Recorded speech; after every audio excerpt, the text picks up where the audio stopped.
Available now. Link below.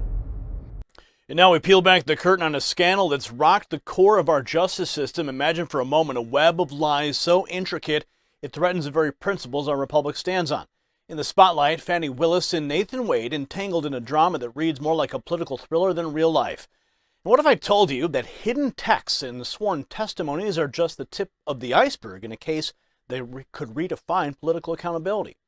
As the truth slowly unravels, revealing a relationship that predates official narratives, the implications are staggering.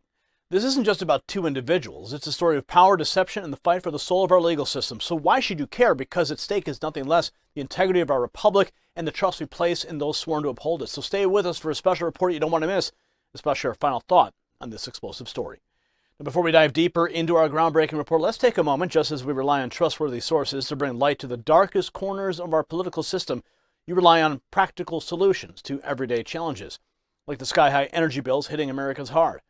In the same way our story tonight exposes hidden truths, this little device right here unveils a path to savings. It's a compact, energy-saving gadget that slashes your energy bills, ensuring the big utility companies can't keep taking more than their fair share. Just as we fight for truth, this device fights against unnecessary expenses. Discover how to protect your wallet at don'twastepower.com. Now back to our story that's shaking the pillars of justice. So in the heart of what could only be described as a judicial saga that reads like a political thriller, a new chapter unfolds, putting the integrity of our justice system under the microscope. At the center of this controversy are FANI Willis, the Fulton County District Attorney known for her role in the Trump election interference case, and Nathan Wade, a key figure appointed to lead the prosecution against the former president. But this isn't just a story of legal proceedings, it's a tale of alleged deception, personal relationships, and intertwining with professional duties and a narrative that could very well alter the course of American jurisprudence. Now, the crux of the matter lies in a series of text messages and the compelled testimony of Nathan Wade's divorce lawyer, shedding light on the timeline and nature of Wade's relationship with Willis. Now, these aren't mere rumors or unfounded accusations.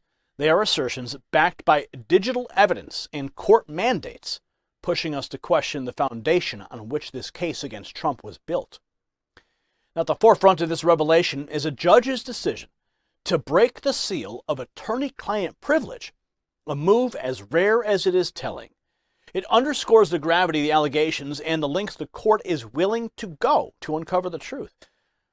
It's not just about personal indiscretions. It's about the potential for bias, for a conflict of interest so significant it could invalidate the very proceedings against Trump.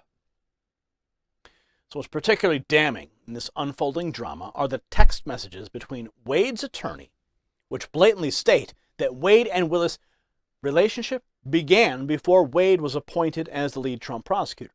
Now, this admission, casually noted as something they will deny, isn't just a smoking gun, it's a cannon firing across the will and the bow of Willis's credibility.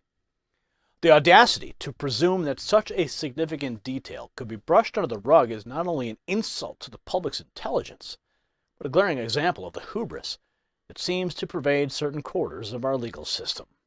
Watch this. May I approach? I'll show you old text to refresh your memory and then we'll ask.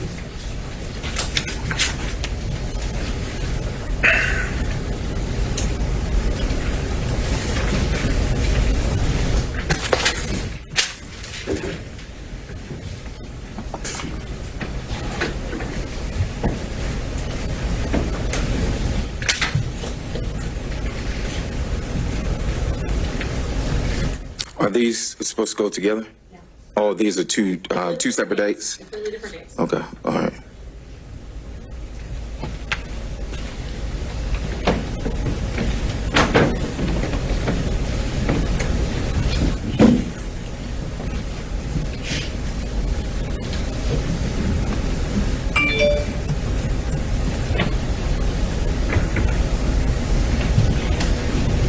So I know we talked about the other occasions where you said the texts were just about the footnote, but do you recall me asking you, do you think it started before she hired him? And you said absolutely. You recall that? I see that in the text message, yes. Okay. And do you also recall me asking you how they would react if they would attack me And you said, no, they will deny it. Your Honor, objection as to speculation as to how he thinks they will react. I think it goes to the motivations of the witness overall. And you told me that they will deny it. That's written in there, yes. I just want to, one last opportunity. You're an officer of the court, correct? I am. And you're under oath today? I am. Is there any of your testimony from today or the previous days that you want to correct? That I want to correct? Yes. No, I've told you everything that I've answered everything that you asked. Thank you. The implications of these revelations are far-reaching. If Willis and Wade began the relationship prior to Wade's appointment, it casts a long shadow over the entire investigation into Trump. The question isn't merely one of impropriety, but of legality and fairness. How can we trust the outcome of a case, the validity of its proceedings, and the integrity of its conclusions if the individuals at the helm are mired in controversy? As a testimony of Wade's divorce lawyer came to light, the courtroom became a theater of tension. The lawyer, caught between the oath of confidentiality and the duty of the truth, revealed a narrative that contradicts the public statements made by both Willis and Wade. Their attempt to timeline their relationship post-appointment not only falls flat in the face of the evidence, but also points to a deliberate attempt to mislead. This isn't a trivial matter of personal failings or private indiscretions. It's a stark illustration of how personal relationships can potentially corrupt the course of justice, especially when those involved hold the power to influence major legal proceedings. The integrity of the case against Trump is not just under question, it is under siege. The discovery of over 2,000 voice calls and almost 12,000 text messages between Willis and Wade prior to his appointment is not just a footnote in this saga, it's a testament to the depth of their connection. And such a voluminous exchange suggests more than a professional relationship. It hints at a level of intimacy and coordination that flies in the face of the impartiality required in such high-stakes legal battles.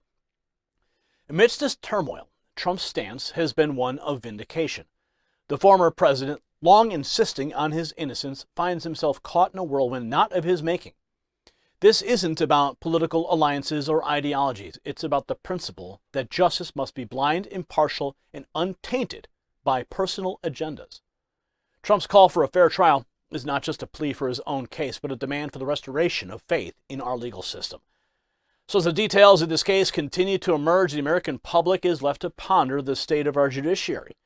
The revelations about Willis and Wade do more than cast doubt on a single case. They challenge the collective trust in the institutions meant to protect and serve justice.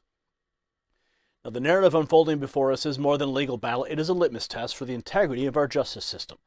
The question of whether Trump received a fair trial is secondary to the broader implications of this scandal. It's about ensuring that our legal system is free of bias, that those who wield power are held to the highest standards of integrity, and that justice is administered without fear or favor. As we navigate this complex narrative, one thing remains clear. The need for transparency and accountability has never been greater. The revelations from Wade's divorce lawyer, the text messages, and the judicial scrutiny that they've attracted are not just pieces of evidence, they are calls to action. They demand a reevaluation of how justice is served and who serves it. If you got value from this report, tap subscribe. My final thought is next. Now, in this remarkable saga that's unfolded before our eyes, the essence of our republic's justice system has been put to the test. The revelations surrounding FANI Willis and Nathan Wade aren't just a scandal, they're a wake-up call for every American who believes in the principles of fairness, integrity, and the rule of law. The story transcends political affiliations, urging us to confront the uncomfortable truths about the potential for corruption within our legal system. As we stand at this crossroads, it's imperative that we demand transparency, accountability, and above all, justice that is blind to personal relationships and biases. So the stakes couldn't be higher, not just for the individuals involved, but for the very foundation of our republic. So let this moment be a turning point, a call to safeguard the sanctity of our justice system for generations to come. For if justice falters, the republic itself is at risk. Congratulations, you made it to the end of the video. Now keep up your quest for truth with this next news report. And if you found our channel enlightening, join the millions who agree with you. Tap subscribe. Thank you for watching the Next News Network.